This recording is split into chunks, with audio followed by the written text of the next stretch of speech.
Welcome to the Amazon's podcast. I'm Glenn Young, owner of Amazon's Fitness Magazine. Celebrate the female physique. Subscribe to Amazon'sFitMag.com. The podcast is brought to you by GPS Photography and Video. Why photography and video? Because if a photo's worth 1,000 words, video's worth 1,000,000. GPSPhotoandVideo.com. And of course, Amazon's Fitness Magazine is a publication of GPS Photography and Video. My guest, long time coming. I met a lot of his competitors or that he coaches, as well as shot them, and you can see them, of course, in Amazon's Fitness Magazine. Owsley Teresa Motor, Women's Physique Pro. She's the cover, two-time cover of Amazon's Fitness Magazine. This was in March of 2024. Sadly, she announced her retirement. Jamie Hart. He was another competitor here in the Carolinas that he coaches. And, of course, Amy McCall, and that's from the November 2023 issue, also another women's physique, IFBB Pro. Perhaps most known, Sheena Olick, women's bodybuilder, IFBB Pro. And, of course, she's on the cover of the November 2024. And another one, which I did not get to shoot but hope to, y'all know her as Kristen McGregor, also known as the Cobra Princess. Ladies and gentlemen, Dr. Trey Hodge, Doctor of Chiropractic, coach, entrepreneur, and it's glad to have you on the Amazon's podcast, sir. Thanks for having me, Glenn. And it's crazy, I kept running into your competitors. I thought, dang, who's the coach? And you're down there in Florence, South Carolina, of course. And it's like an hour and 45 minutes from me. So I was like, okay, this is great. So after running into so many of your competitors and shooting them, I'm glad to now sit down and talk with you. And so I'm a little bit hoarse today. That's what happens with teaching and stuff. So we're getting to the final days of that, of being a high school teacher. So all that yelling and stuff sort of gets you down. So forgive my hoarseness. I guess. So tell us a little bit about yourself and what you got going. Okay. First off, a lot of you know I'm also, besides being a coach, I'm a chiropractor. I've been doing chiropractic now for almost 2 decades, so roughly 19 years at this point. Coaching almost the same exact time, about 18 to 19 years. Kind of went into both. I was competing already before I became a chiropractor. Started working with people in general, just as like a friend and stuff type thing. I think you probably heard that back in the day. Like you just have people that would shadow you, train with you. You just kind of help them along, kind of show them what you know type thing. And it just caught on more as a becoming a business owner of it when I got busier with it and more of a demand. And then, like I said, I've actually had I say amazing 20 years of both. I love doing both. Both go hand in hand. I mean, a lot of my chiropractic patients are some of my competitors and vice versa. They're more local. I even have the chance to work on a lot of competitors at shows and stuff if I'm ever traveling. Glenn, probably the reason we haven't ran each other lately is I don't travel as much as I used to. I used to go to shows all the time. Now it's probably a few shows a year. If I go to like some of the major shows, occasionally I'll do that, but I'm more of a hermit crab now, stays indoors more. So, but I'm more actually tied to like my offices, and I have 2 offices, one in Florence, one in Greenville. So I'm back and forth between those usually. And then of course now we just opened up a hormone replacement clinic in Florence, South Carolina. So that's also tying me a little bit more to being home and stuff, but I still coach clients, still enjoy that side of things. I just do a lot of working mostly online with clients these days. A lot of my clients, most of my pro clients don't live anywhere near me, so I still work with a lot of them, same as what I've done for years. But like I said, if for the big shows like the Olympia, the Arnold stuff, of course, those are probably the shows I usually would attend. And if I have clients in them, I definitely going to usually be there for them. So those are the ones, of course, like bigger shows like that. Yeah, you want to kind of be there for the clients. It's a lot more weighted and stuff, but you kind of, want to enjoy the process with them too. So, and of course, all of your competitors speak very highly of you. And it's just great to know that you're that close. How did you get into chiropractic? Where did you go to school? Basically, my thing is I had an old football injury that put me out of like lifting for probably about half a year back when I was in high school. So that was my introduction to the chiropractic field. I basically went to my father's chiropractor. He got me from when I could barely walk more than 10 steps without my whole leg going numb to where I could start lifting again. And honestly, that sold me on that. I knew I was going to go into something in the healthcare profession. I just didn't know exactly what. I was fortunate enough to find out early on. I mean, basically when I was in college, I already knew exactly where I was going in undergrad. Right. So my plan was already there. I had that beeline path to where I finished undergrad in 2.5 years, a little bit quicker. Graduated chiropractic in the expedited time. So I basically was a chiropractor at 23. So I Wow. did, Fast yeah. track. I fast tracked, and I definitely grew up quick doing that.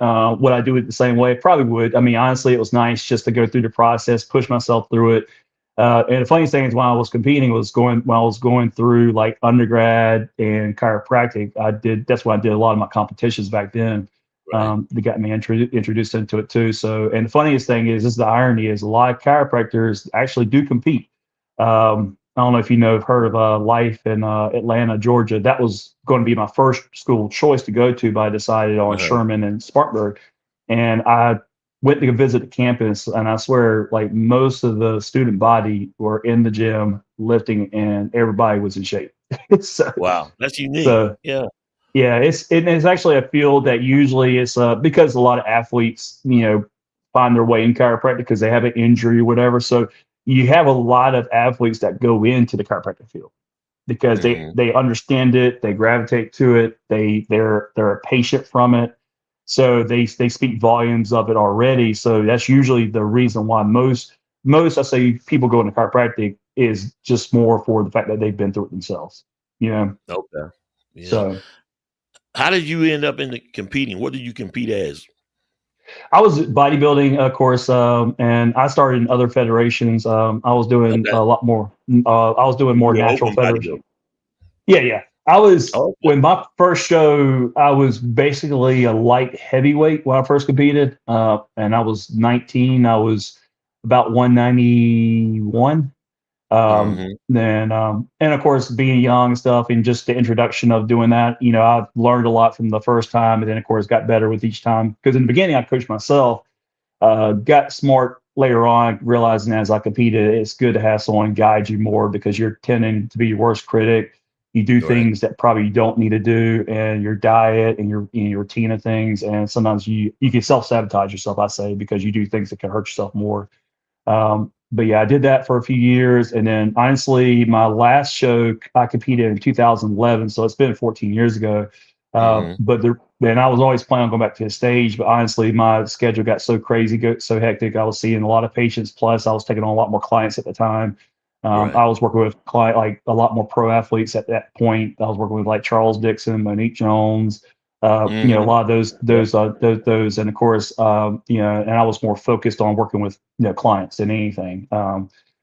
But these days I got a little more balance. I think back then it was just adjusting to like the schedule of kind of taking on clients, especially a lot of competitors. I say today I still have a lot of competitors, but it's like a half and half of like competitors and some are lifestyle, which the lifestyle clients I have a lot of times are my old competitors. They just switch to more of a lifestyle base, so they want to Right. stick to the lifestyle of still, not competing, but still being in shape, still having some accountability and programs and stuff. And that's what most people still like to adhere to more. And I was going to ask you, lifestyle versus competitors, which do you have more of, and which do you like better, or you love them both? I like, I say like, I like the competitor side of things just because I've been a competitor myself. I Hmm. do Yeah. really enjoy the lifestyle because sometimes I think I see more of a mental change in people than anything else. Especially when someone has like maybe lacks a little self confidence and stuff, and then next thing they've dropped like 30, 40 pounds or start getting confident in their physique. And I have some of lifestyle that become competitors, because they Hmm. have such a great transition and they're so excited and they're more motivated than ever. And they really realize they have the confidence to be able to do it. So, Right. I think that process of that sometimes in a lifestyle to a competitor is more rewarding. Hmm. Because even Jamie could tell you, Jamie Hart, who you Right. talked to earlier, she started when she was doing it. She always wanted to compete in the background, but she just wanted to feel better about her body, get in shape and stuff.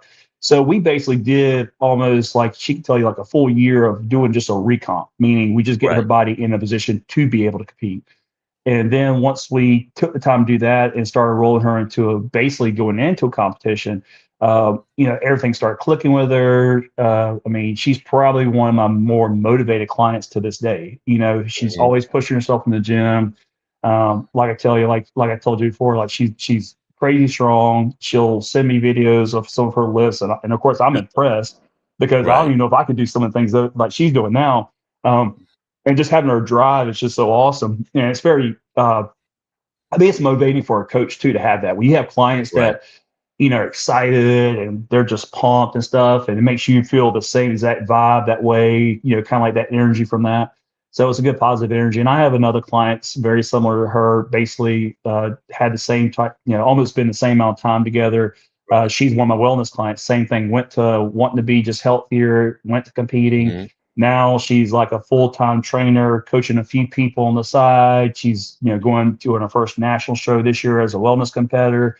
So it's cool to see that. So I think when you can combine going from that to competitor, that's the most rewarding to see because you do see that person grow mentally a lot more too. And Mhm. it's honestly for you, it's reassuring of what you do, like why you do what you do too. Right. I think that's why I've been doing it for so long, and I'll probably do it until I can't do it anymore. Yeah. Honestly, because I see myself, even if I was to retire, I probably still work with a handful of clients. Maybe not as many, just to cut down the load, but I still would, because I feel like if I Right. didn't, then I'm doing disservice to the ones that I probably could help. So Totally understand. And like I say, once you find something you love, you're really not working. And yeah, I mean that's the way I look at it. I mean, I love chiropractic. I enjoy that. Enjoy my patients. right. Enjoy the coaching side too. So I mean, two things I got that I fell into. Thankfully, and I'm happy with. I don't go to work feeling like, oh crap, here's another day of this. Yeah, yeah, Or yeah. I don't have that dread. At all. If anything, I barely miss a day, and if I do, Right. I'm probably gonna be definitely ill. So yeah. What about athletes in general, like college athletes, football, Mm. baseball, those sports, as well as VA? Do you have those clients as well? Yeah, I actually work with a lot, and Or are honestly, they that's where I veterans? Yeah. yeah. Mhm. Yeah, I know I work with I've had a lot of veterans. I have a lot of veterans that I've worked with also that, I actually do because I work with them chiropractic as well as even like doing the training and stuff sometimes as far as getting Right. into gym, being active, being mobile, especially some of that, are kind of in that disability range of what they can do. Yeah. So I'll work with them a lot and stuff and actually try to fit the training for them. That's what I do with most of my athletes based on what their demand is of what they need and what they need to, whether it's like something in competitive sense, whether it's powerlifting, I'll do that. If it's more of an athletic sense of ability and agility and stuff, of course, I'll work with that. If it's something that we need to like look at modifications because of past injuries, and that's one of the things that usually even before I start working with a client, I want to have a full discussion of past injuries, limitations, things, because I don't want to put something that could possibly hurt you either. Yeah, exactly. And No. one of the things I was telling you we were talking prior, I had a L1 burst fracture, airborne injury. Mm. And Yeah. yeah, so broken tailbone and all the way up. I think I was like 8 to 10 hours on life support as they did the surgery. Yeah. And on the day that it happened, uh, a storm came up, so they couldn't medevac me. They ended up having to take me by ambulance and just strap me down on the board. And I was like, man. So every time I wake up, they would just hit the needle and put me back out. So Gosh. it was tough. That's a hell of So an experience, I can yeah, imagine. it was. It really was. And so now, the VA gave me like 20 appointments with a chiropractor, but I'm like, then I will start as soon as I started feeling good. Then they cut it off. So I guess that's the VA. But what they did, it wouldn't like the chiropractor would crack your back and stuff like that. Because of my injuries, they did something that's like I call it like a clicker, like a Yeah, ballpoint pen, and it's they like would just click activated it up. tool. Yeah. Yeah, it would kick it up and down my spine. So I was like, "Oh, that's crazy." So, but yeah, Mm. it did me good. I definitely believe in it. Uh, when you look at it from the athlete standpoint, not just chiropractic but massage therapy too, Hmm. how does that help and tie into prep and getting ready for a show? Oh, it's huge. Actually, in my clinic, we have a massage therapist, and also I have part owner of a stretch therapy clinic too. That's Yep, all yep, together. So I honestly promote all of them because they're all, I mean, I get stretch, I get deep tissue work done, even from a person who's not competing, but actively competing. Your Right. body has a hard time recovering anyways, you know, and anything we can do to expedite that to help the process, whether it's massage, deep tissue work, cupping work on that, Graston work, which Hmm. you probably heard of Graston too, Right. stretch work, even doing like infrared sauna work, which we have Yes. access to that, cold plunges, anything like that. Those things. And I think on a competitor side now, more so now than before, you see a lot more people using those type of modalities and therapies to help Hmm. recovery. And especially if you get to a point where you're at a pro level, I think you definitely because your body is your investment for a lot of Right. these athletes and stuff, especially ones that have sponsorships and things. So of course, what keeps you going is also your body, and keep your body going, you have to do these things. So a lot of like my client stuff, they'll do probably usually all three, or I Hmm. have some that might try to get in at least once a month or once every 2 months, depending on how they're doing and stuff too. Right. My goal as a chiropractor is basically I get you to a point where you're not in acute pain. If you have a chronic ailment, we're able to manage it, and you're seeing me like a fine tune up. Like if it's Right. once every 2 weeks, once a month, we're just making sure everything's kind of staying aligned. There's nothing imbalanced stuff. Sometimes I might suggest that, hey, you might need to go ahead and probably schedule a session for like deep tissue work probably next 2 weeks because you're Right. you're his size pulling here, or I'm seeing there's lack of mobility in your hips and stuff, so you're getting a little bit more restriction. So I was say getting some stretch work would be good for the next 2 weeks. So there's those things and stuff. 'Cause I feel like all of them have equal benefits. I always tell people sometimes you can get an adjustment, but the adjustment might Hmm. not hold, so your muscles might be that tight. So you might need a massage to help the adjustment too. Right. And sometimes just doing one is not going to last you the whole time, And so there is benefits of all. So I mean, I'm definitely a big advocate of all those modalities. Yeah, definitely in the therapeutic with hot and cold as well. When you're Mm-hmm. looking at the prep, and obviously you got different competitors, different categories. Let's just say you're on an 18-week prep to get a competitor ready. How many times will you see them, especially as you get close? Mm-hmm. Say 2 weeks out, and then a peak week. How do you work Yeah. that in? Because now the final workout has been done.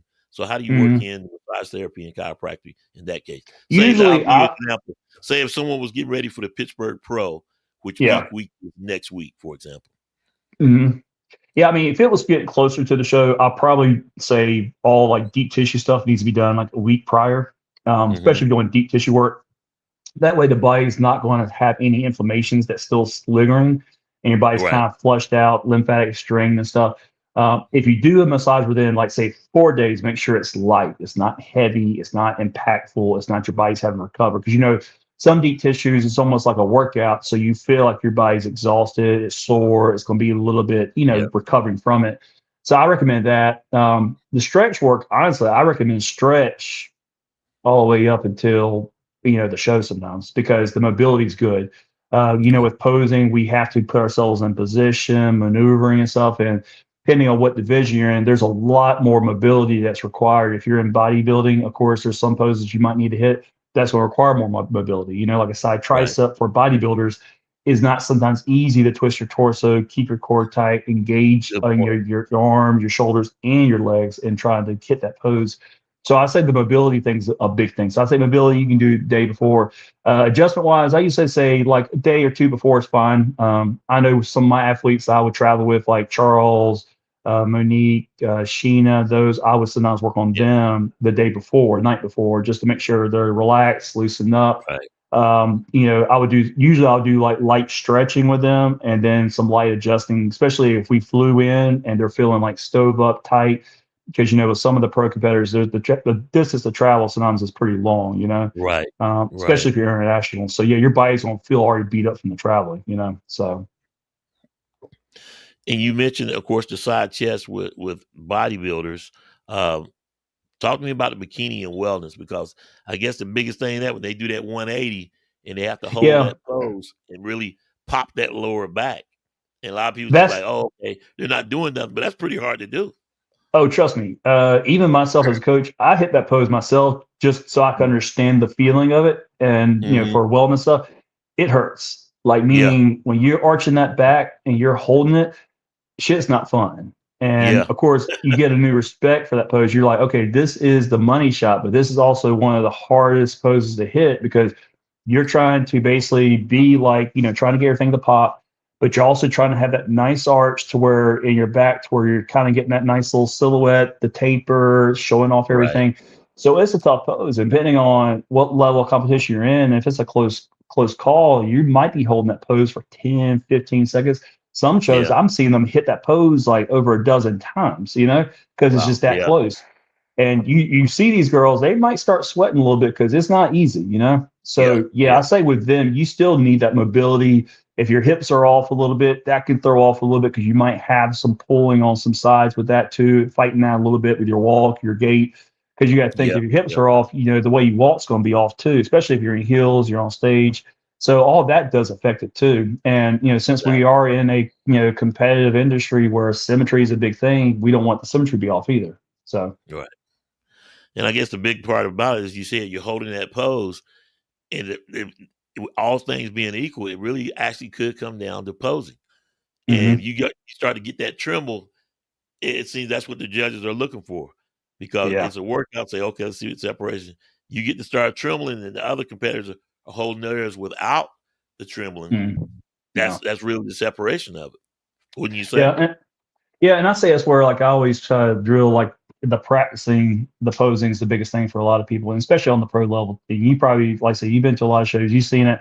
I mean, Mhm. they go through they work them and they want to see that. They want to Yeah. see your Yeah. composure. They want to see if you're holding pose, if you're slacking, if you're not say getting lazy, but if you're fatiguing, because for them it shows you, guess what, this person hasn't really prepared like the others. Yeah. So if Exactly. if you Great if you point. don't yeah, if you don't think as a competitor that doesn't count, that counts huge, especially if it's close. And then, a lot of times too, when judges, do see that stuff, it throws it off. Meaning like if they Right. see you shaking, you're stumbling a little bit, it's like something that just sticks in their mind and they have a Yeah. hard time getting past it. Even though your physique could be still the best physique, they still Right. have a hard time with that presentation. And of course, like I said, we're limited in those divisions to basically really two main poses that we're really scoring on you Right. know so you don't really have much error to really lose, whereas bodybuilding, we have a lot more poses, so you can probably flunk on a Yeah. pose but you can make up for the other poses. Yeah. So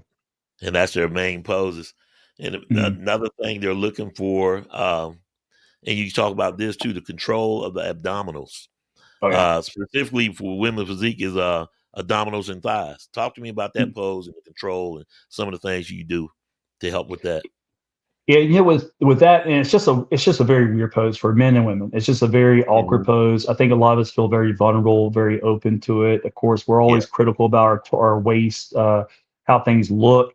For a lot of my women, to help them, and I think a lot of women look better in, is we usually do more. They like it's not straight on, but a side shot, and I have them squeeze down more one side so I can focus Mhm. more on one side versus all of it.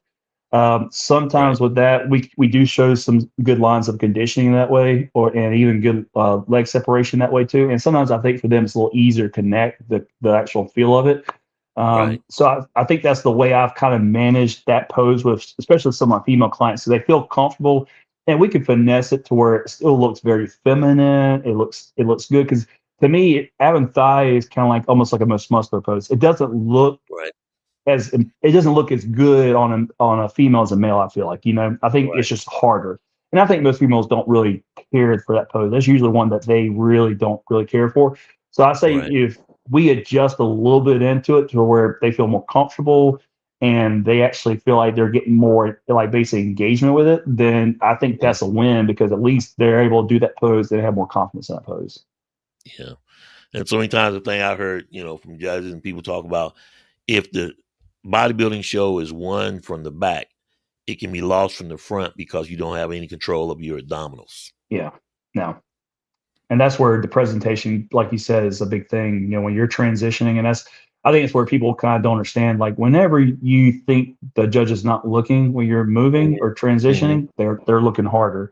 They're looking to Exactly. see if you hold yourself in, you don't slack, you don't slouch, you still make even your transitions into your poses look smooth, like you're very confident. That's one thing I give credit, and I usually send her a lot of my clients to help just practice posing is Monique. Yeah, She's Monique like, Jones. Yeah. yeah, she's really huge. She's a stickler. She's like a drill sergeant when it comes to posing in terms of just how it looks.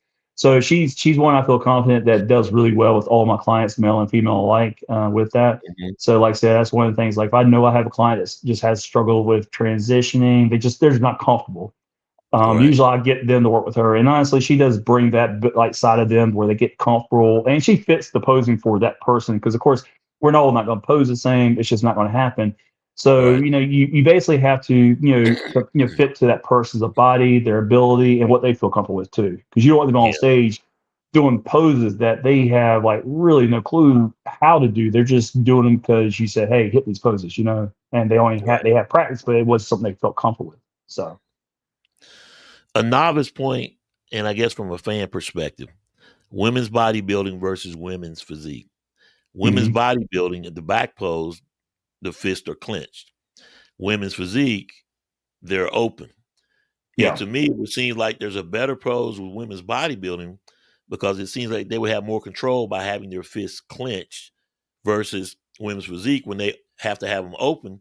It would Yeah. seem it's going to relax the back. What do you think about that? And because it Uh, just seems that women's bodybuilding is more, but at the same time, they could get the shakes too because they're clenching too much, as opposed to women's yeah. physique. You have to have the hands open. What's your thoughts on that? And I'm Honestly, asking purely from a fan because when you see that back pose, yeah. it's hard to go back and forth because they got them nice striations. Women's physique look good in a lot of them versus women's bodybuilding is like, I would love to see the pose down between them to Yeah. see. Honestly, with even with the clenched fist and stuff, I think, and a lot of times, I think it's just easier to engage everything because everything's Right. flexed. You're flexing your you flex your biceps, you're flexing your forearms. You feel like everything's just connected at the back, the posterior part. With the open hands of women's physique, sometimes you have to really, kind of work with the getting the lats out, make sure they're kind of out too, because sometimes I think it has a tendency you don't feel it as much with that. Hmm. Because even for me, working with with female athletes stuff and working with the posings, I've done the hands up just to see and get a feel for it too. So that way I know how it feels. That Right. way I can see, and that's one thing I can see. Like I might say, okay, well, you know what, my biceps not probably engaging like it normally would with that because I'm Hmm. open, I'm not closing it down and just kind of flexing as much as I would normally. And of course, I'm not really focused on the lats being pushed out to give me that width as much because I'm not flexing like everything like I would flex. Right. So I think it's one of the things. It's just practice and stuff because I've seen some women's physique poses back shots that I say would probably outdo some of your bodybuilding back shots. You know how they look Hmm. now. Yeah. Granted, the conditioning, the lines, the separation, sometimes that's probably the added factor.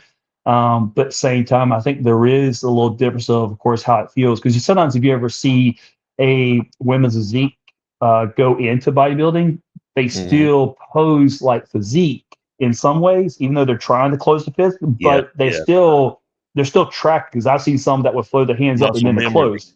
Yeah. Yeah, because you got to think if you've been drilling that for years and then all of a sudden you moved up, Sheena was one. She was physique first, Yeah. and then she Yep. moved to bodybuilding. Luckily for her, she seemed to transition really well, and Right. she always practiced poses, so she didn't seem like she had those problems and issues. But I think for bodybuilding, I think it really showed her physique better than physique Right. because she is like a taller female. She has pretty lines. Yes. She gets, she's great conditioning. She's got great thickness and depth in her back, her glutes, so she's definitely fit more for the bodybuilding.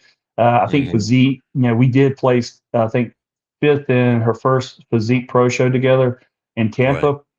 And then I think our critique was because she would like say she was a taller girl. And I think they Yeah. felt like she was almost too big. Like her condition would be great, but then it's almost like she towered a lot of the girls she competed against in shows. And Hmm. so, for her to break that top five was getting challenging, more challenging to do that physique. So that's when we made the choice to go to bodybuilding after that. So Right. And yeah, you're right. And that's what I was thinking. Because when you open those hands versus the clenched fist, when you open those hands, there seems to be a tendency to relax, and they sort yeah, of lose control where it just sort of comes naturally with bodybuilding. But then it all comes down at the end of the day, posing, posing, and posing. But yeah, you can definitely see it, and it just made mhm, one. But I love both divisions, obviously. Uh, and it seems like women's physique has become like a recruiting ground for women's bodybuilding. Um, Mm-hmm. because that they can only go up, they can't go down, or wouldn't go down. So, Yeah. but yeah, love both divisions in that regard. When you Yeah. look at it from this standpoint, and we talk about body types, mesomorph, ectomorph, and endomorph. Uh, and to give you an example, like Arnold Schwarzenegger versus Columbo, um, him being shorter, and you Mm-hmm. look at proportion, him being taller. Arnold was 6'1", 6'2". The short person, to me, has the advantage because they can fill it out quicker. It just seems. Mm-hmm. But the tall person can come in and knock them out if everything's proportionally to size based on their height. Yeah.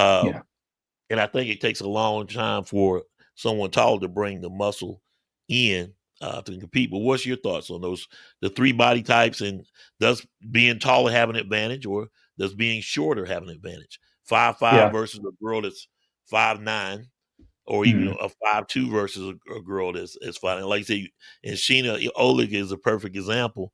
And then when you Yeah. look at, I think Ashley Jones, I want to say she's 5'5", 5'2". Yeah. So Yeah. Yeah.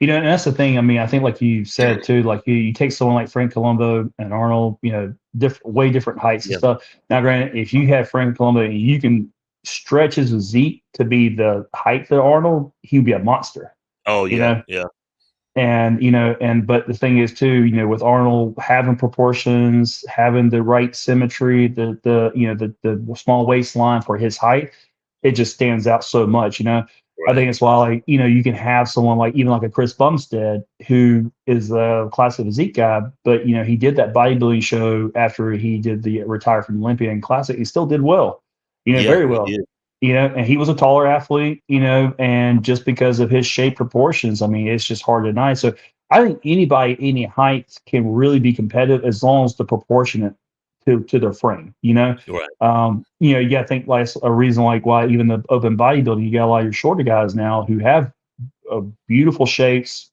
hmm, proportions that now are starting to dominate more, where it used to be more the taller right, guys, guys who were 6 foot or more. Now you're seeing the 5'5", 5'6". hmm, I think even there's talks now of Keon from 212 possibly going the open maybe another year or two. I think they say, or he's saying right, now, from what I understand. So, I mean, and that's a guy whose proportions are great, who I think could be very competitive on the open scale, just like Derek and Heidi Chupon is. yeah. And I was gonna say the shorter guys, they seem to have bigger legs, but then at the same Yeah, time, that could be their fault because their legs are, like I said, proportional. And they yeah, got these huge legs, but then maybe lacking on the top. So it's fascinating to watch when you look like somebody like Samson Dua, right? mhm, How yeah, tall yeah. he is. Just and all things being equal, if all the muscularity is filled out, it just seems that the taller guy has or taller competitor has an Mm. advantage. Oh yeah. I mean, you look at even like Samson. I think he's always a wild factor. He walks on that stage Mhm. with his stature and stuff. He's got crazy legs, nice tight small waist. Thick arms, thick chest, good back, good taper from the back. Condition, Right. the last few shows have been great. So he's one that you're kind of like always want to draw the attention. And of course, him being a taller person, you always gravitate to the taller person in those shows. Right.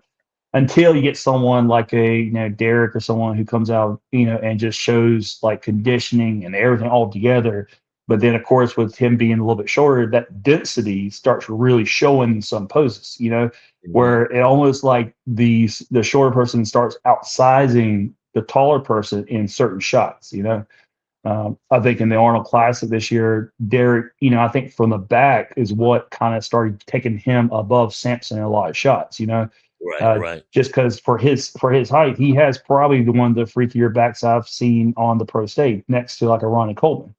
Right. And so that's just like I said, that's his wow factor right there for Derek, just having the proportions he has and having that thickness of the back, and like you said, so like shows sometimes we're one from the back. So if your Yeah. back's that impressive, it's hard to deny that person, Yeah. that champion. Yeah. So Right. Definitely like Teresa Vancic and Andrea Shaw's yeah. back. I mean, Oh yeah, yeah. that's just tough to beat. It's tough Yeah, to I beat. mean, I think that's the thing is when you see it in person. I think when I was there when Andrea won her first Phoenix and first Mhm. Olympia, and really seeing that density she carried in her back was pretty Right. impressive. Because I remember she did physique, and when I saw her in physique, I was like, God, she's got a great build, you know. Uh-huh. Hmm. And the funniest thing is, I think when she transitioned to bodybuilding, you tell she still had that physique, like posing and still pose like it. But when she Hmm. started Hmm. clicking and her body just, I mean, she went to a different realm and stuff. And like I said, yeah, her trip, like you said, Teresa, I mean, they both have crazy Hmm. backs. You know, I Yeah. think Teresa's had one of the best backs too in women's bodybuilding for Yeah. years. You know, I And think, she's one of the tall girls as well. yeah, she's about what 5'7", 5'8". Yep.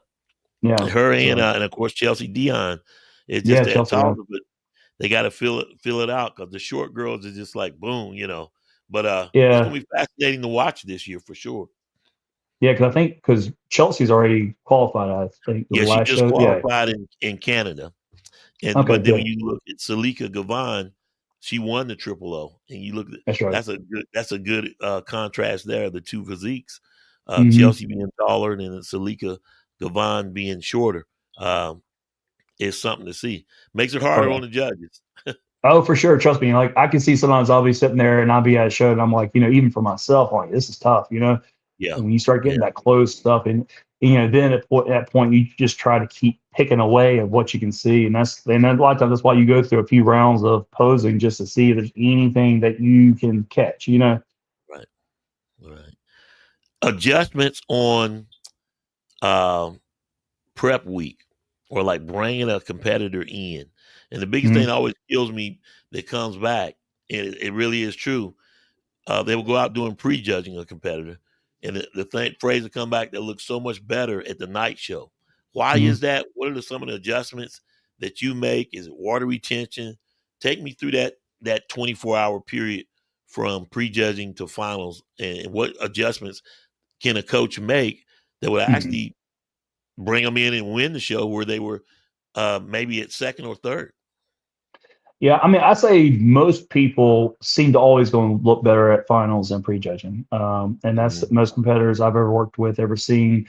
And a lot of it is, of course, the filling out process for a lot of competitors because you got to think, because especially if you're in a competition where you have to also make weight, you know, Right. Yeah. and Yeah. you're coming from a depleted standpoint and you're trying to fill out as much as you can. And a lot of times too, there's two things that happen. One, by the time your body starts showing it, it might be after prejudging. And you got to think too, you've done like the pump up backstage a few times, you pose, Yeah.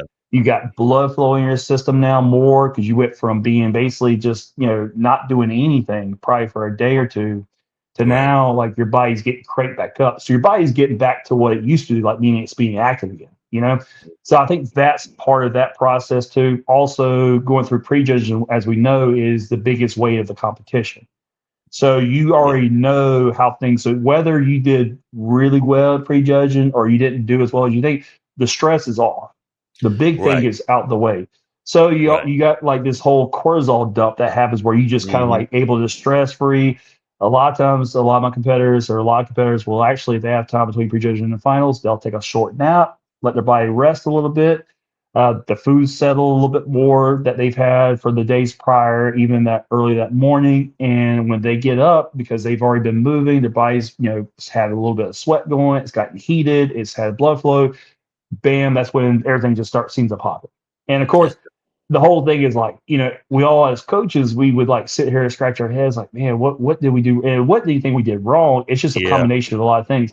Now, Yeah. when someone comes, and I say those for those rare cases when someone comes out and they look worse, Mm. usually they're abusing a couple of things. They're doing too much and they're throwing too much at their body, and their body's stressed. Or they didn't have a chance to get off the feet for a little bit after prejudging to de-stress. Or they probably, and I say in some ways, maybe they overshot some of the diuretics or the water pill or water, anything they're trying to do to help Right. pull water, or they're Right. depleting themselves too much. And sometimes that can hurt you too much too, because people realize like, yeah, guess what? Your muscle is also it's made of water too. It needs water to Hmm. basically fill out too. So you can't Right. completely deplete the body and dehydrate the body because it's going to mess you up more in the end, and it's going to hurt you more. And that's when a lot of times I say when people just do too much or they cut their word too soon or they cut it too low, that's Right. when you'll find that it can have a reverse effect and your bodies will actually hold more and you're going to be more inflamed because basically your kidneys are basically refiltering all that water you still have had in your body that is basically just trying to go in survival mode. And when Right. your body goes into survival mode, guess what? Cortisol levels go up, stress Yeah. levels go up, and your body's taxed. You got to think your heart's working harder, your kidneys are working harder. I mean, everything's just going, 100% plus, with that. So, Definitely. Do you give your competitors let them eat between prejudging and finals? Maybe tell them yeah. go eat a burger or something to help with the fill out, or it's Yeah. obviously at this point you got to be real critical, Mm, especially if they've done well first call out top three. Now you don't want to blow it. yeah. Uh, take me through that when you, I think most time I'll say for most of my competitors, if prejudging goes very well and we're close, and especially we're looking for overall, I might do it to where I might have them either if they bring their food, I'll probably have them add some stuff in, like some I extra got you. salt, more water. Uh, if I do give them a cheat, because I feel like they need to fill out a little bit more, and just to Mhm. be that little pop look, we might do a burger fry. That way they get a lot more sodium. Of course, the extra carbs will help out. The fats will help too, as far as the digestion a little bit, getting things kind of rolling, especially if they're backed up, and help fill them out too. So it really kind of depends on how they look at prejudging and what I feel that we can get away like with doing, and it's going to help us, not hurt us. Right. Because the last thing we'll do is say, hey, yeah, go eat you, half a cake and this, that, and and just have a field day and just I don't want to do that Yeah. because there's too much can Yeah. happen. And next thing I know, like I'm blaming myself because we Yeah. didn't do as well as we should have. Yeah. Definitely makes sense in such a critical time. Yeah. So as you come out there and your competitor wins the show, they're qualified for the Olympia, do you believe in shutting them down? Or do you feel like, okay, this was a weak field in this show? They got the qualification. Do you like to do another show for verification, or you just wait on the Olympia? Honestly, it's all depending on the timeline too. If Mhm. we're say for instance, if we do the a show early enough and we've got us a few months before Olympia, I'd rather shut it down. Give us a break, Right. kind of give us a chance to kind of like, reverse a little bit, not get too far away and then go into Olympia, even try to go in better for Olympia. That's usually the approach I have. Now, granted, I've had some that like, I think one year, say Charles, we competed, we qualified for Olympia, but there was another show that fell after the deadline that was a few weeks later, that was before the Mhm. Olympia, and we figured we can jump into that and get the qualification for Olympia the following year. And we did. So we had the two qualifications. So basically, we were able to do that, compete in the Olympia, and then took most of the year off because we had Mhm. the prep. We get prepped all the way to the next Olympia. So basically, it's paying on timing and shows, and of course, if the show's within like 6 to 8 weeks from the Olympia, is hard. I give them maybe a few days. They still stay inactive. Have fun with family and friends, and then we're back to it. Because of Right. course, like with that much time, you really don't have room to really spare on that. Right. And you talking about Charles Knox, right? Dixon, Dixon. Dixon. Dixon. Yeah, yeah, Yes. yeah. He's retired, but we are talking about competing maybe in Masters this year in Okay. 212. In Japan? So he's he's actually. I mean, well, we're looking to try to. If we don't qualify for this one, we probably qualify for the next one. It's just Okay. he's coming. He hasn't competed in 6 years, so all of this is for him Gotcha. is getting back into it, trying to see how his body does. He'll be 53 this year, so Okay. Okay. and for him, and he still has an incredibly, I say, youthful body. His body's already responded very well in the first 12 weeks of just us Mhm. going into it. Mhm. So I mean, I feel like we can give it a good run. So he's excited, he's motivated. He's been talking about wanting to do another one the last 2 years. I told him the other like here at the beginning of the year, I said, if you want to, let me know. We'll get the same going again, and we did. So Right. yeah, we're kind of looking. We're probably if we compete right now, we're looking at probably more closer to the fall. So it probably will Right. fall for next year as far as trying to be a qualify. Okay. That's great. Flip side of the question is they haven't got the qualification yet. Do you put your competitor on a pitch count? They've done two shows. They haven't gotten the qualification. It's now July. The Olympia is in October. what goes into making a call, say, no, let's shut it down, or versus, okay, let's try it one more time? Because case in point, if they're a late qualifier, they very well could run out of gas by the time they get to the biggest moment, which is the Olympia. How do you manage that? What goes in that thought process? Yeah, I mean that was something that happened last year with Kristen, and because I think we had discussed, she got Yeah, second in two of her shows last year. yeah. Christian McGregor, Um, she's yeah, figured. Yeah, McGregor. Yeah, and oh, I it was actually made Chicago the. Pro, right? The Chicago Pro. She got It was Chicago and I Tampa think it was I or think it was Atlanta. Tampa. Okay, yeah, I think it was Tampa. I knew it was two last mhm, year we did. right. Um, and actually we did three. Portugal. And I Oh think yeah, yeah, Portugal, she was top five, and then the last two she was second. And honestly, I think for what I felt like, I feel like just she needed the break because I knew if we would have, and the funny thing, I knew if we did another show, we'd probably qualify. right. But I knew we were so close to Olympia because I think at that point we're only like 8 weeks out. Hmm. And so to her do that and to really push her body, I was looking at it, it could be more damaging to get into the Olympia because I feel like I don't want her to go on the Olympic stage and not be at her best. Right, Because then the judges see that it's something that sticks with them. I think a lot of times when they see a competitor that they've seen at other shows that do really well, and then they kind of fall off at the Olympia, which does happen. Yeah, I think it's right, when competitors get burnt out. They get burnt out mentally. That transitions into them physically. Their body's just fatigued. And right, even though it sucks to sometimes have to do that, but you just have to make the call because it's going to be better on the client, and they need the break. right. So. And at the end of the day, you as the coach, got to save them from themselves. Like, Oh look, yeah, no, yeah, yeah. that's it. I'm calling it. Yeah, I mean, and I have some that would not necessarily fight on it, but if I was to get like say that, they would kind of like, well, you think we can try it? And I'm like, well, and I would break yeah, it down to them a little bit to make them understand. And it's kind of like when I talked to her about it, it was kind of one of those things. I'd rather you have a year off, make the improvements that the judges had just commented on, and then that way we're fully recharged and we go to qualification and we go to Olympia like with everything we got. So. this is great info, great stuff. So glad to talk to you. Not trying to hold Yeah. you, so I'm No, gonna you're wrap good, it man. up here with a couple more. This is great stuff, Nah, man. Appreciate you.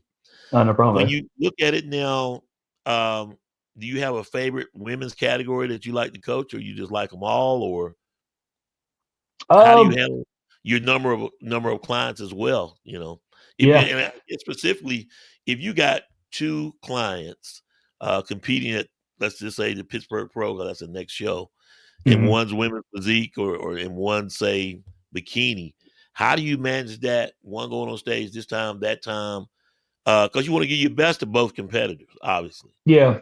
Yeah. Um, and well, to tackle that question, I think a lot of times, because I've had that happen where I've had multiple competitors and pros at a show, and Hmm. I say it's easier to probably manage the pro because the categories, you don't have as many categories. Now, at a national show, that's challenging because Hmm. at national shows, it could be a few days, over. I could have someone every day in different categories at different Right. times. So that could be a little bit more, harder to manage. But now on the pro level, I say they're in different divisions, and I've had some in the same divisions in the same pro show too. Hmm. But you still try to get the time in with all of them, make sure they're all feeling good. My goal is for all my clients to be able to like feel good. They feel rested, the Right. body feels great, and they're getting on stage and they're in the positive mindset. That's my goal. Right. If I get them to that point, that's my work's done at that point, and they just go out there and have fun. And I'll tell all my competitors like, hey, show your teeth, smile, have fun. Hmm. All the hard work's done. This is your time in life. That's it. All the hard work you've done, it's been done. You just go up there and now you're showcasing, and that's all you're doing. Yeah. So Yeah. Your HRT clinic opened up on February 28th. Am I right? That was your yes, grand sir. opening. Yes, sir. What went into that to say, okay, now's the time to expand and grow? And because you got chiropractic, you got the stretching, and of course, you got the massage therapy all going in. Where's all your help come from? Because it's not all you. Oh no, no, no. Well, this one we is a partnership venture that me and a few guys have talked about doing for, like I said, for some time now, and we finally Mhm. found the spot. We found the area, which was in Florence, And basically it's been one of those things, like, of course, like I do some stuff within the clinic or try to help within the clinic, but Right. at the same time, I do a lot. I try to help out with the social media aspect of it, things like that. We all have our parts and stuff. Right. So we split it in a way to where it's manageable, and we got the right people. We got the right people helping with the office, as far as the office manager, the nurses, the Mhm. nurse practitioners, all that. So it makes it just that much easier. And of course, the first few months you're gonna go through some kinks you got to work out and understanding the system of certain things. And I think we've kind of gotten through that point now. So things are Right. really kind of getting to a steady flow. So it's been good. Like I said, I've been wanting to do this for a while. Finally had the opportunity where I say, you know what, let's do this. And Right. because I'm sitting here, I want to sit here sitting on this for like another few years, and like, oh, Right. I should be And doing this. wonder what. Yeah, Yeah. yeah. What goes into a guy comes in or client comes in and they say, "Hey, I want to go on HRT," obviously Mm, because they've lost their mojo from yeah, one end, from the standpoint, but also from a competitive aspect. What are some yeah. of the things, question you ask, and what goes into is like, "Hey, you're right for it," or "You're not right for this." Yeah, I'd say majority. I'd say probably over 90% of most of our people come in and they're seeking it because they feel or have some issues in a certain way. And honestly, usually labs solidify that.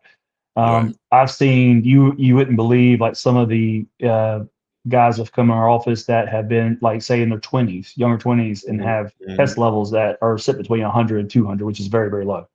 Wow. And same thing with women. I have women who came in office who get their hormone panels done. They're in their early 30s and they're already in perimenopause. You know, Wow. so in a lot, and of course with the women, a lot of that's tied to, of course, the extensive amounts of birth control over years and years that kind of can do that. Right. Men, I say it's lifestyle, poor sleep, poor diet, all those things in combination, stress that adds to that. That can kind of add to like the low T level stuff. But it's just gotten more common with a lot of men. I mean, I think I say majority of the male population, if we had to do a study, I say over like 70% are kind of below that 300 mark. You know, Wow. and it's pretty high because I don't think I've seen too many that have sat over 300 that have actually came in the Hmm. office. Now, granted, like you said, most of them lose their mojo or having some functional Yeah. problems. A lot are energy issues. Some are issues with weight gain, Hmm. appetite, sleep. Those things are the complaints we usually get, and they're usually pretty accurate of saying like, okay, yeah, they are probably low T. Let's do the Right. labs. Let's solidify. And we do a full panel where we're testing everything.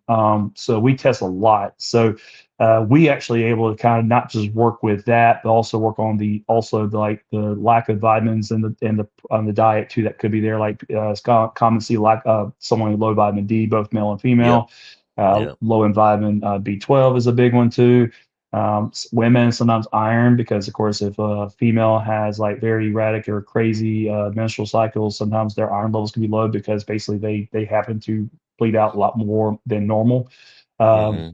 So there's a lot of that goes on. We do work with weight loss too, as far as with a lot of people who need that drastic weight loss. Who probably are have been overweight for most of their life. Hmm. But I say, like, with that, I mean, surprisingly, I think there's a lot of people out there who are catching on more to understanding like the reason, like why it's good to get those things checked. Because when it comes Right. down to it, it's all about quality of life. And my thing Right. is, if It I is. say like, hey, It you know is. what, as I get older, I do want to feel like I'm able to do most of the things I want to do, not feel like Right. I can't because I'm too tired, not motivated or anything like that. I don't want those to be my distractions. I rather feel like, oh, I can Right. do it, and I feel like I can actually recover from whatever I do. So, Hmm. And yeah, I went recently to the doctor. He said I didn't need TRT. You need vitamin D. And so mm. I had to laugh. So he put me on that. My numbers were down like 26.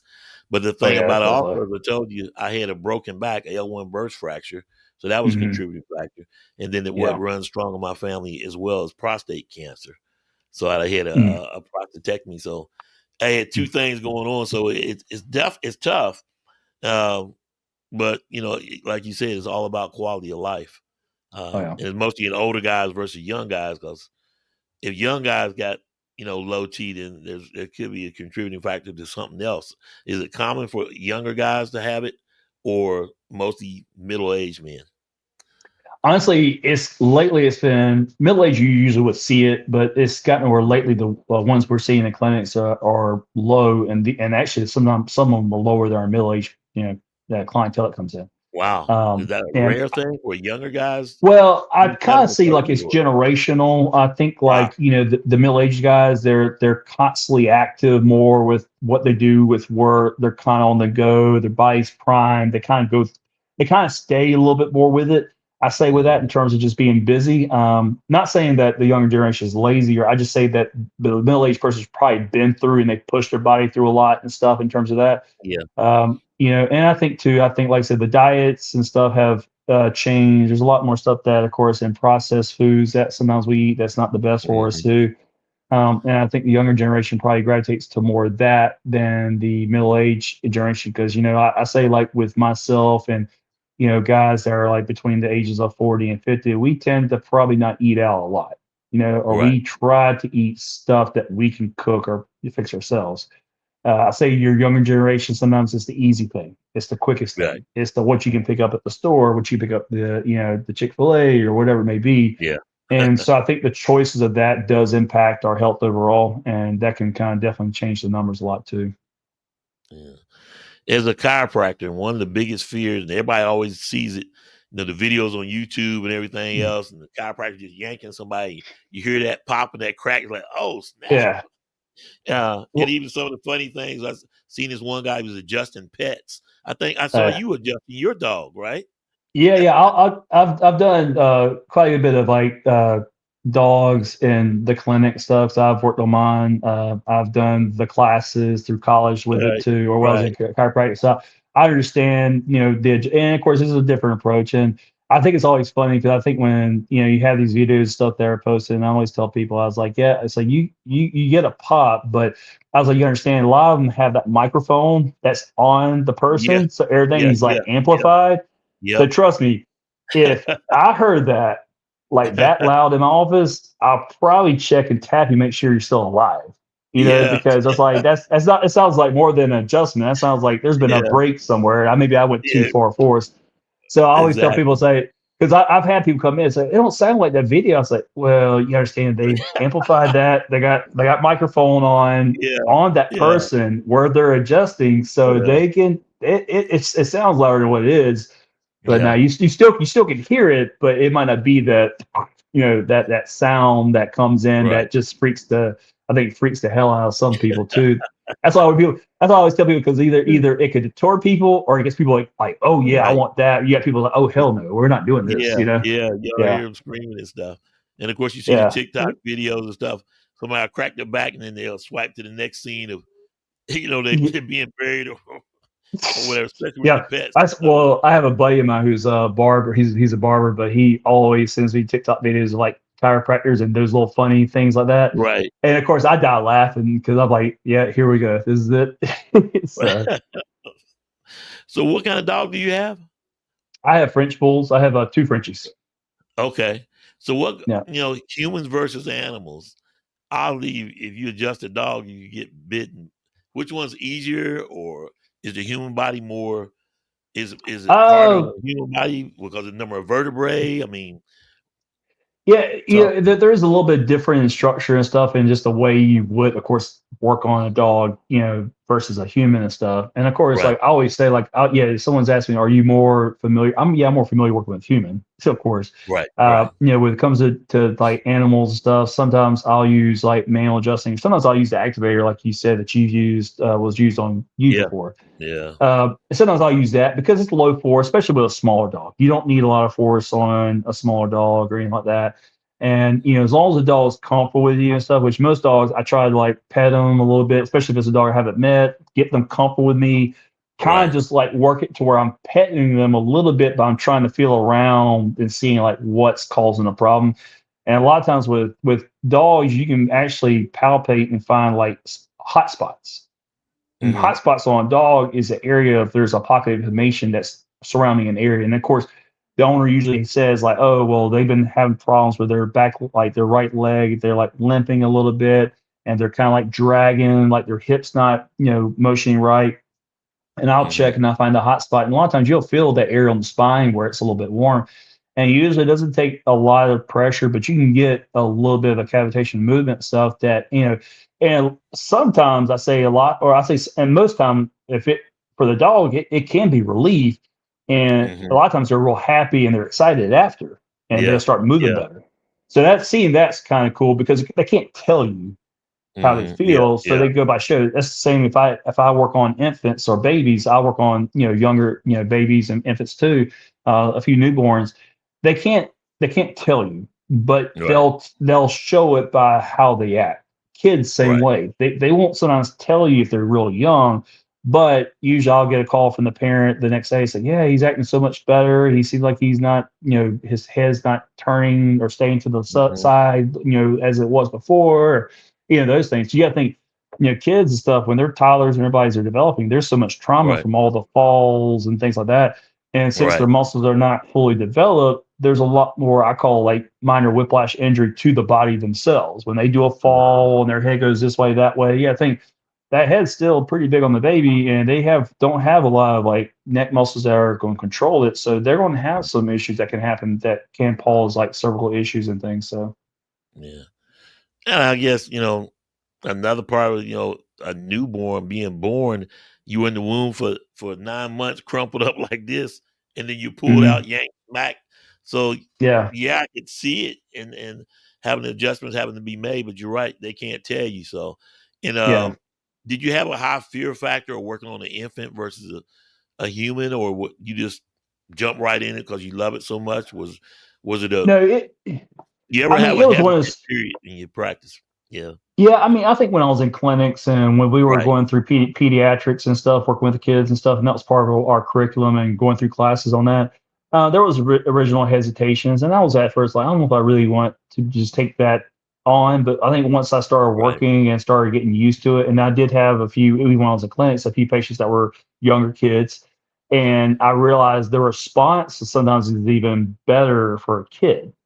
Like they'll respond Mhm. faster because they Right. don't have the injuries and the chronic stuff we do. If they have any issues, it's very acute. It's easily fixable. Usually, they can do one adjustment and they might be fine for a while. Right. Right. So it's the benefits are seen quicker than it would be, say, an older person. Like if I got someone who's like in their 60s and Right. 70s, Right. has osteoporosis, degenerative disc disease, and all this going on, they're going to have a hard time to basically, like basically get better than the younger child. Right. And of course, I guess you got to be really extra careful because the bones are so Yeah, brittle. yeah, Newborn versus the older person. When you look at it from the standpoint, those that are partially paralyzed versus those mhm, that have a cage in their spine, like myself, yeah. what can you do for them? Because now you work with metal, Hmm. heavy surgery. Um, what's some of the chiropractic care you can do for them? Because maybe you can only adjust them, say, the neck to the middle of the back, or if they're Yeah. entirely fully uh, paralyzed, maybe it's just the neck. Yeah, I mean, it's based on the case and stuff too. Like, say, for instance, like yourself in that case with the cage and stuff. Basically, in Mhm, that cage, you're locked in. There's mhm. nothing that's going to push or deviate that. So I'll focus on above and below. That Gotcha. Yeah. because if that's already secure, more likely if you're going to have issues, it's going to be more above and below those areas more than anything. But if that area is secure, I don't want to mess with it because guess what? It's got hardware in it that I didn't put in. Right. Right. And I don't want the responsibility of also going there and, I don't want to do anything that's going to be high force for that area that's going to cause probably more pain, you Right. know? Yeah. So of course I will do the thing is I will stick above and below that area that's contact. That's why it's a big thing in when I do the initial patient intake forms is I'll ask past surgeries and explain. And sometimes I'll ask Mhm. again when they're in the office with me finally, because sometimes people forget. Yeah. You know, Yeah. they'll say, "Oh, I forgot I had this." And even though it's 20 something years ago, I still want to Right. know. That way, I know where I'm going into. So Yeah. Mine happened in 2005, and then in 2000 with my dislocated ankle and fibula. It's oh been well, yeah, fascinating talking to you, man. I really yeah, it's appreciate been it. good, man. Yeah. Last question. I Mhm. promise. Thank you. And when you look at everything, I mean, you're a one-stop shop. You Mhm. can do coaching, diet, exercise, lifestyle versus competitor, massage therapy, chiropractic. So you basically can say the competitor a lot of money because you're a one-stop shop. Mhm. But from a family perspective, how do you manage all this? Because you're going 24/7.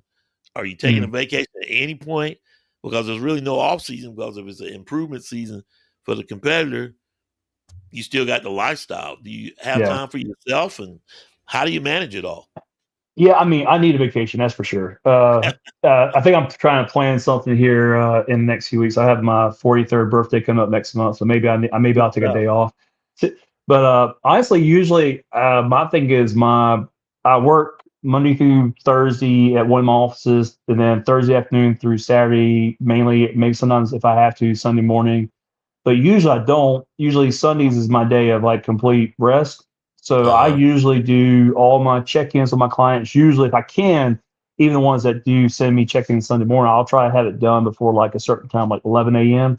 And then I'll Mhm. take the rest of the day off. And honestly, for me, like if I have most of my Sunday of just me doing whatever like I want to do to like relax, Mhm. even if it's me just being home. Sometimes Right. that's just Right. vacation too.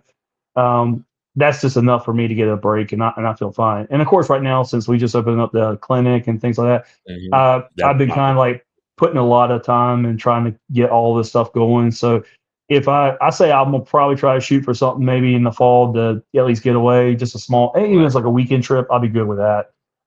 So yeah, I'll still try to make time, and I think it's one of the things I've been trying to do is balance at least give myself at least a day to where I can Yeah. kind of just do what I want to do I need or go I need to go. Sometimes I have in the past where I was like, let my clients know, say, hey, I probably won't have access to me from this time on Sunday because Right. I'm gonna be shut my phone off and decompress. Yeah. And Yeah. most time it's not an issue, and most time I've already checked in with all my clients, so it's not really a big deal. So, How do you manage that with your family overall uh, aspect?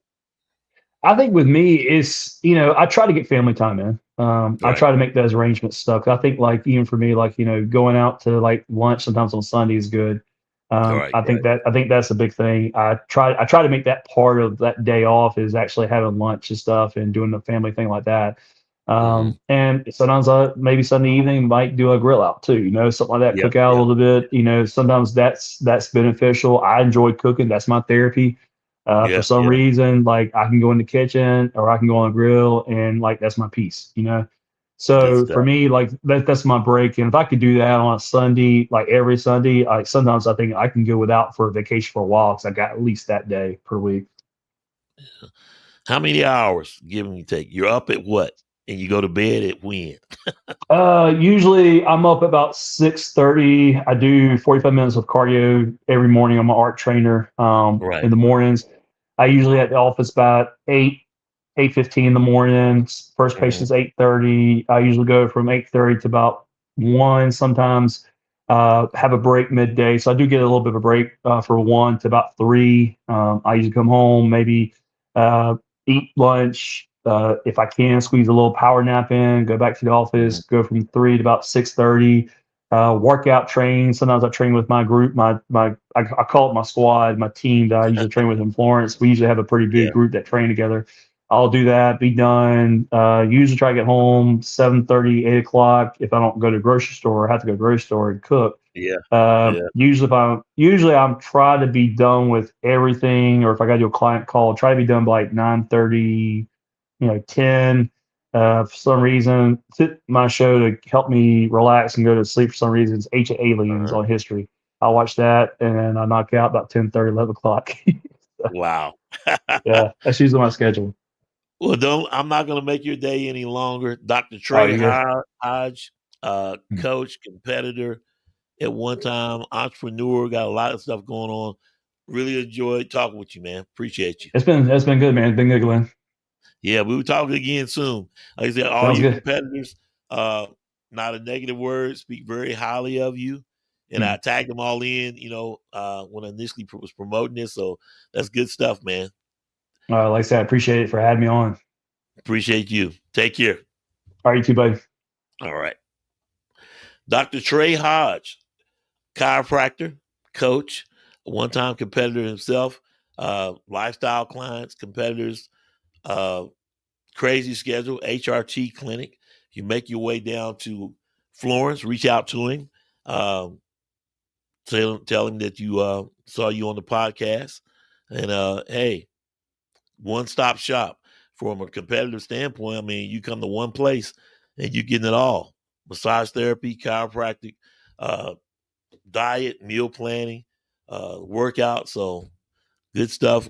And I'm so glad I was able to talk to him and speak with him after so long. Like I said, all his competitors, like Teresa Moto, women's physique pro. She's now recently retired, but she is the name, image, and likeness up here in the top corner there of Amazon's fitness magazine. I talk about Jamie Hart. She's getting ready for the USA's in Pittsburgh. So look forward to seeing her progress. As he said, she's getting ready to start prep, and she's getting ready for her show. Amy McCown taking this year off. Hopefully she'll be back. But again, this is another competitor that I was glad to meet, that Dr. Trey Hodge prepared all the way to the Olympia stage. So hopefully she'll be back soon. But like I said, if you go out on AmazonsFitMag.com, click on issues, you can order all of these issues of the magazine. With Amy McCown, this was November 2023. Teresa Moto, March 2024. And then, of course, last November, Sheena Olig. She's obviously getting ready for something.